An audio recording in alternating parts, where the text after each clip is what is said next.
Karibuni sana familia, kama kawaida, leo nawaletea habari moto kutoka Afrika. Leo tunaangazia kinachoendelea Kongo, hali ya vita, siasa na uchumi.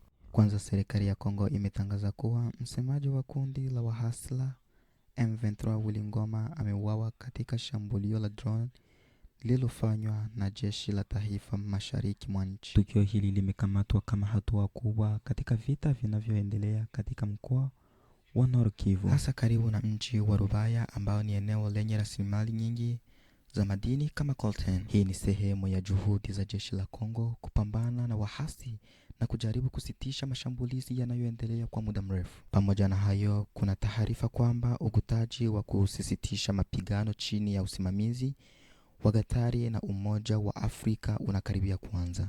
Timu za mashirika ya kimataifa zimetumwa mashariki mwa Kongo kuangalia utekelezaji wa makubaliano ya amani. Katika siasa kimataifa, Jaji Blaise Chikaya, raia wa Kongo, amechaguliwa kuwa rais wa mahakama ya Afrika. Kuheshimika kuwa kiongozi wa taasisi hii ya kisheria kunachukuliwa kama ushahidi kwa Kongo na hatua muhimu katika kukuza haki na utawala wa sheria barani Afrika. Kwa upande wa uchumi, serikali imefanya mabadiliko makubwa katika uongozi wa kampuni kuu ya madini ya taifa ya Gécamines. Mabadiliko haya yanatarajia kusaidia kuvutia uwekezaji wa kigeni na kuimarisha sekta ya madini ambayo ni moyo wa uchumi wa nchi. Kwa ujumla, Kongo inakubaliwa na changamoto kubwa za usalama mashariki mwa nchi, lakini pia inaendelea kushiriki katika hatua za amani na kuimarisha uongozi katika viwango vya juu vya kisheria na uchumi.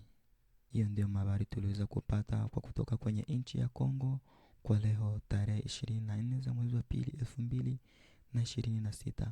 Usisahau kulike, kushare na kucomment kwa kuweza kupata habari tofauti kutoka kwenye nchi ya Kongo na mahali pengine tofauti.